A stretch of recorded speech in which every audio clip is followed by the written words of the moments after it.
O Repórter Justiça desta semana mostra para você as opções para solucionar conflitos antes de levar o caso para a Justiça. Arbitragem, mediação e conciliação. Você sabe qual é a diferença entre esses métodos? Bom, começamos pela arbitragem. Arbitragem, o que o senhor lembra? De juiz, só. Por que tem a cabecinha? Não sei, a arbitragem para mim é juiz. Lembra os motoristas doidos na rua, cometendo infração, cometendo loucura no trânsito. Jogo de futebol. Não é o árbitro? Você só lembra disso? Arbitragem? Não lembro não. De futebol. Por quê? Porque tem um árbitro lá que marca asfalto. Nada de motoristas doidos, jogos de futebol e nem juízes desesperados. Quando o assunto é arbitragem, é regra, é desse jeito. Muitos passam a ser professores, se dizem entendidos do assunto, são doutores no tema. Arriscam, dão palpites, mas são poucos os que entendem sobre arbitragem. Então vamos lá. Ela começou com os povos da antiguidade. Na Grécia Antiga, já existiam cláusulas compromissórias que evidenciavam a arbitragem. Na Idade Média, a arbitragem era usada como meio para resolver conflitos entre os nobres, cavaleiros, barões, proprietários feudais e entre os comerciantes. Estudiosos da área afirmam que a arbitragem começou no Brasil em 1831. Foi usada principalmente para resolver impasses ligados a aluguel e a prestação de serviços. A arbitragem, ela é o quê? É uma pessoa, uma terceira pessoa, na qual vai decidir o que as pessoas estão trazendo de demanda. Ou seja, dentro daquele litígio, existe uma terceira pessoa que vai resolver decidir, que ela é nomeada pelas partes para poder ter a decisão, é o juiz arbitral. E quase sempre a solução dos problemas acontece numa sala como esta. Se essas cadeiras falassem! Por aqui já passaram dezenas, centenas de pessoas, todas com problemas que pareciam não ter solução. Foram várias discussões, impasses, mas depois de horas de muitas discussões, tudo terminou sendo resolvido na base da conversa, do bom diálogo. As pessoas chegam bastante tensas, mas aí é aquilo que a gente falou. Devido à questão das técnicas, a gente consegue colocar uma forma bem pacificadora dentro de uma sala de arbitragem, de mediação, de conciliação, na qual as partes começam a ficar tranquilas. Então isso aí vai depender muito do perfil do árbitro. Se o árbitro não tem perfil ou mediador ou conciliador, as partes já chegam nervosas e você pode até perder a questão do controle. Hoje, a lei que regulamenta a arbitragem é a 9.307, de 23 de setembro de 1996. São 44 artigos. A lei explica detalhadamente quem são as pessoas que podem contratar o serviço de um árbitro. Também deixa claro quem pode ser um árbitro. Quem atua na área sabe bem quais são as vantagens, os benefícios de recorrer a um árbitro. A vantagem existem várias. Primeiro, vamos falar sobre a questão empresarial, a questão do sigilo. Segundo, a parte econômica. A terceira é que as partes saem aqui de comum acordo, então é uma forma pacificadora. E uma questão que é bastante interessante é a rapidez. Ou seja, se a parte não chegar a um denominador comum, um acordo, iremos o quê? Fazer a arbitragem, que seria decidir entre as partes até 180 dias. A arbitragem representa um grande avanço na solução de conflitos em nossa sociedade. No mundo todo, ela tem sido adotada e vem trazendo bons resultados. O grande diferencial da arbitragem para a justiça estatal é que quando as partes escolhem um árbitro, quase sempre a solução vem bem mais rápida. Em semanas, dias e às vezes em minutos. O conflito pode ser resolvido da melhor maneira possível. O interessante é que quase sempre a solução agrada ambas as partes. Na arbitragem, da decisão do árbitro não cabe recurso. Atualmente, no Distrito Federal, são mais de 1.000 árbitros, que atuam nos mais variados tipos de conflitos. Há até curso de formação de 30 horas, que geralmente acontece em 2 semanas. Mas atenção, a lei não exige curso. De acordo com ela, pode ser um árbitro qualquer pessoa capaz que tenha a confiança das partes. O curso sai em média por R$300, R$400. Pela lei, apenas que ele seja uma pessoa capaz, ou seja, civilmente capaz. Para a Câmara, especificamente falando para a Câmara, a gente precisa que a pessoa tenha pelo menos uma especialidade. Por quê? Porque a lei ela veio para tirar a figura do perito do litígio. Por quê? Porque ele onera em parte a causa. Então, a arbitragem veio para isso. Então, a gente pede que a pessoa, pelo menos, tenha uma especialização. Um dos grandes benefícios de se recorrer à arbitragem é a especialidade dos árbitros. Na maioria dos casos, eles têm formação específica na área do conflito. A gente tem um litígio que tem ocorrido por causa de alguma falha arquitetônica. Normalmente, mesmo que seja um juiz hábil, inteligente, ele não formado na área de arquitetura, ele vai ter alguma dificuldade em dar um parecer sobre a causa. O que ele normalmente faria? Vou pedir um parecer de um perito. Se ele, árbitro, já for arquiteto, ele vai ser o próprio perito. Valdemir é empresário. Ele conheceu a arbitragem em 2008. No começo achou tudo muito estranho. Sentamos com os árbitros, a pessoa reconheceu o débito e propôs um parcelamento. Eu também aceitei, porque o importante hoje não é a gente ficar conflitando, é a gente resolver. Recorrer à arbitragem não foi fácil. É que sempre tinha um problema. Valdemir gostava de acionar a justiça. Quando a gente chegou, a gente entrou um olhando meio torto para o outro, porque eu porque não tinha recebido e ele porque eu tinha acionado, né? Quer dizer, entrou meio assim. Mas depois da reunião lá dentro, nós nos apertamos as mãos. O importante, voltamos até fazer negócio novamente. Quer dizer, nos aproximou, porque ficou bom para os dois lados. Você ficou satisfeito com o resultado? Fiquei satisfeito. Hoje, ele não vê outra maneira de solucionar o problema. A arbitragem é a saída. Comecei a pensar, poxa, mas a gente vai lá e depois aí... Porque você vai no tribunal, tem todo aquele ritual, segurança, tem que levar advogado, tem que não sei o quê, passa na roleta, passa isso, passa aquilo. Não, arbitragem não, você vem, você senta bem para primeiramente conversar amigavelmente. E os árbitros bem preparados auxiliam para que haja essa conciliação, né? Cláudio é ministro aposentado do STJ. E, segundo ele, os brasileiros ainda precisam saber um pouco mais sobre como usar a arbitragem. Ainda não temos uma cultura de arbitragem em nosso país. Não temos, inclusive, um bom número de câmaras. Não temos, na verdade, um número suficiente de câmaras que pudesse, de alguma forma, auxiliar o Poder Judiciário. A litigiosidade é muito grande no país, é intensa, nem o Estado dá conta. Imagine você particulares, porque a arbitragem é feita por particulares, é feita pela própria sociedade. Além de não ter custo algum para o Estado, a arbitragem ainda apresenta uma série de benefícios. Normalmente a arbitragem não tem recurso, é uma só decisão única. A especialização, como disse, e esse tempo representa economia. Tem custos a arbitragem, mas como ela é rápida, sai um custo menor. Porque você é a causa de tudo, certo?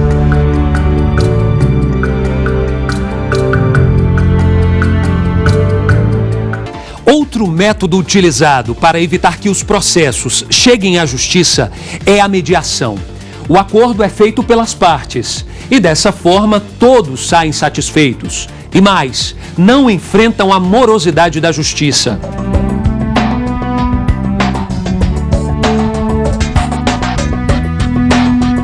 Mediação. Ato ou efeito de mediar, intervir. Em outras palavras, o mediador acalma os ânimos e tenta achar uma solução para o impasse. A ideia é não levar o caso para a justiça. E será que o pessoal nas ruas sabe o que significa mediação? Eu nem sei. Tenho a menor ideia. É coisas imediatas? Será que é alguma coisa imediata? Pressa? Não sei, eu tenho dúvida. Então vamos esclarecer como esse processo funciona. Mediação é uma maneira de resolver conflitos de forma consensual, privilegiando a boa comunicação e a negociação entre as pessoas para que elas construam um entendimento, uma decisão para o conflito. Dependendo do caso, a mediação pode durar dias, meses, principalmente quando o assunto é ligado ao direito de família. Mas Eutalia garante, ainda assim, é mais rápido resolver dessa forma do que ir para a justiça. A família ela não se extingue com a separação ou com o divórcio. Né? Esses laços que a gente chama laços da parentalidade, eles permanecem mesmo depois da separação das pessoas, mesmo depois do divórcio. E o relacionamento pai-filhos, né?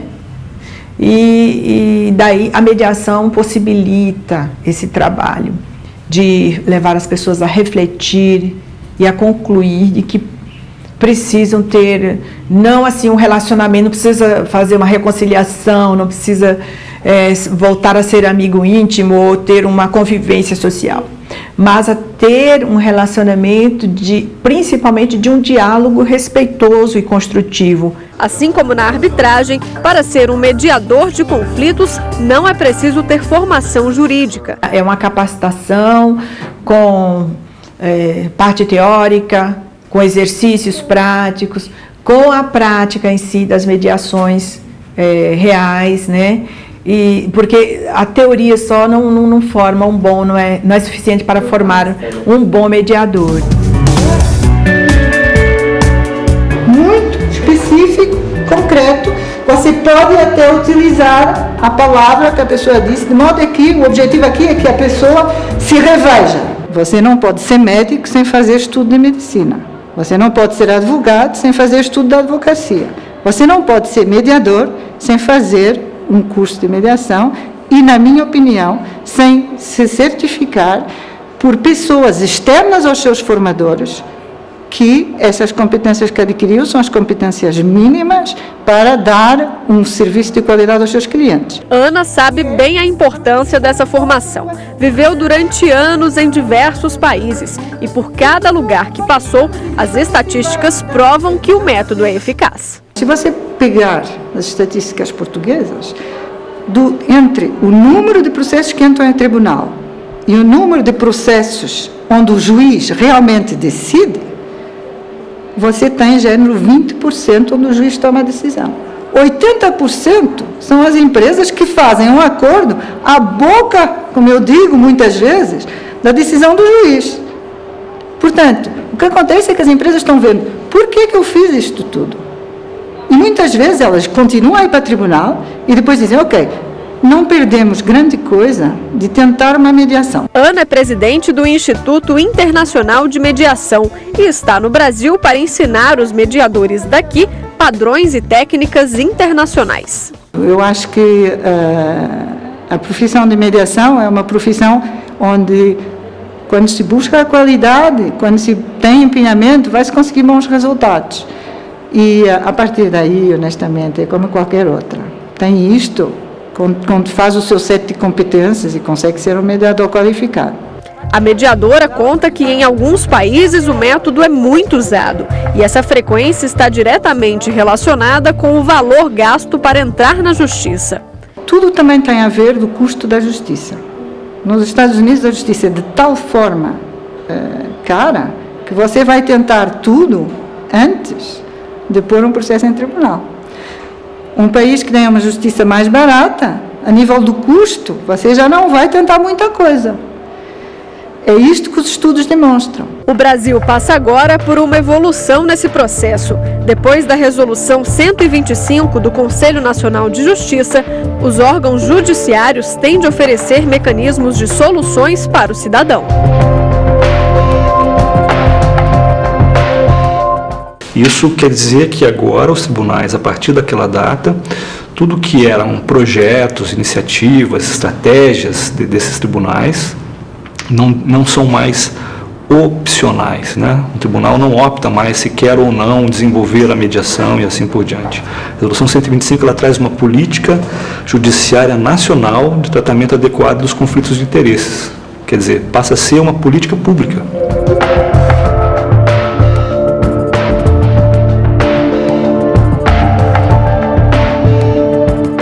São vários os modos de fazer justiça sem de fato ir a um tribunal. Falamos da arbitragem, da mediação e agora você vai conhecer o método mais rápido de entrar em acordo e sair com a solução em apenas 40 minutos. Além das opções que já mostramos, ainda existe a conciliação, uma etapa prevista em lei que deve acontecer durante os processos judiciais. A conciliação ela é um procedimento hoje obrigatório dentro do processo, né? E nós aqui como conciliadores voluntários atuamos nessa fase preliminar do processo para tentar fazer uma composição entre as partes. Então o que a gente busca aqui é, através de uma conversa com uma série de técnicas e ferramentas, ver se a gente consegue um entendimento desencadeado pelas partes. Mas então qual seria a diferença entre mediar e conciliar? A conciliação ela é um procedimento um pouco mais célere, mais rápido. Então a gente trabalha com causas que não são tão complexas, iguais elas são trabalhadas na mediação, entendeu? Então, um exemplo para te dar. Se você tem um caso de família que envolve às vezes guarda de filhos, separação, divisão de bens, veja que para você trabalhar isso num acordo, numa composição entre as partes, você precisa de um tempo maior e de algumas ferramentas específicas. Isso é a mediação. Quando a gente tem causas um pouco mais fáceis de se trabalhar, a gente trabalha isso na conciliação. Estamos diante de um centro de conciliação em Brasília. Audiência de conciliação designada para as 10h55, processo 179-438, dígito 7. O Alexandre, um conciliador voluntário, faz o primeiro pregão. Chama as partes interessadas e retorna à sala. O mesmo processo é feito 3 vezes. Essa é a tolerância de atraso permitida no centro. E a gente sabe que as pessoas vêm para a justiça porque elas têm um problema a ser resolvido, ninguém vem para passear. Então, quanto menos a gente atrasar essas audiências, menos deixar as pessoas esperando, né, porque além de ser um centro de conciliação, nós somos um centro de cidadania. Então, nós nos preocupamos muito com esse lado também, das pessoas não ficarem esperando. Partes interessadas dentro de sala, é hora de fazer a abertura do processo. Sejam bem-vindos ao Centro Judiciário de Solução de Conflitos. Nosso papel como conciliador é de facilitar a comunicação entre vocês, nós não somos juízes. As audiências de conciliação duram cerca de 40 minutos e são realizadas em salas como essa aqui. Bom, se houver um consenso entre as partes, é feito um acordo neste computador mesmo, que depois de assinado, segue para a homologação imediata do juiz. E é dessa forma que a justiça consegue ser mais rápida. Os dados apontam que cerca de 35% dos casos são resolvidos antes de seguirem para os juizados. A coordenadora do Centro de Conciliação conta que as empresas de telefonia e companhia aérea são as campeãs de reclamações. Pensando nisso, o centro criou uma pauta específica para essas áreas. Eu concentro, por exemplo, uma empresa X, eu concentro, em vez dela estar aqui todo dia com advogado e preposto, eu concentro essas audiências 2 vezes por mês. Com isso, o preposto, o preposto dos advogados, eles passam por um curso de capacitação, noções de conciliação para representantes de empresa. O curso fez toda a diferença no resultado final. As audiências feitas com empresas que são capacitadas para a conciliação é surpreendente. Com esse treinamento, a gente consegue elevar um índice nosso normal, que é de 30% a 35%, para às vezes 75%, 80%.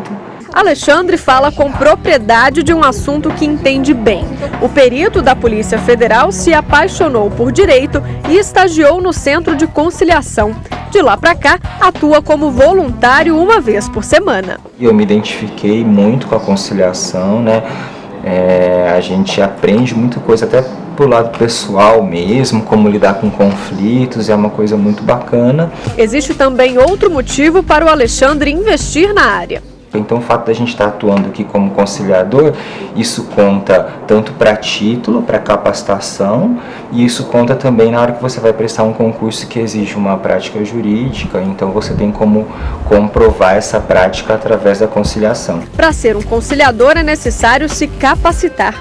Existem cursos para você atuar nos diversos ambientes, né? Os tribunais oferecem cursos, o CNJ promove, faz um enorme trabalho para que os tribunais cresçam, né? A gente ajuda a formar mediadores, ajuda a formar supervisores, ajuda a formar instrutores de mediação, para que os tribunais possam ter cada vez mais servidores, né? E voluntários, e também estudantes de direito, que venham participar de alguns programas dentro dos tribunais, realizando as mediações, seja nos juizados especiais, seja nas varas cíveis, seja nas varas de família. Sem sombra de dúvidas, um curso como esse, a gente entende hoje que é essencial e fundamental, entendeu? Por mais que você tenha, né, um entendimento do que é uma conciliação, por mais que você estude, durante esse curso a gente vai ter todo um treinamento e uma capacitação de uma série de habilidades e de ferramentas que a gente aprende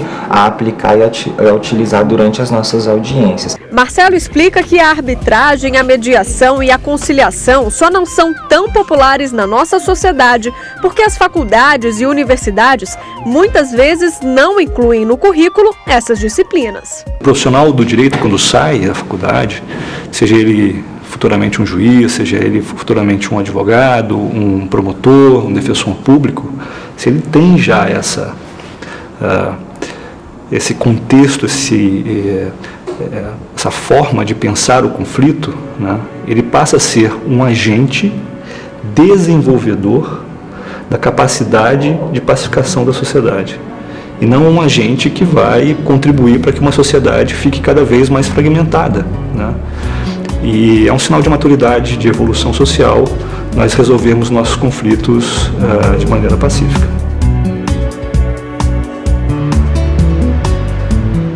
O Repórter Justiça fica por aqui. Participe do nosso programa, envie uma sugestão de reportagem para a gente.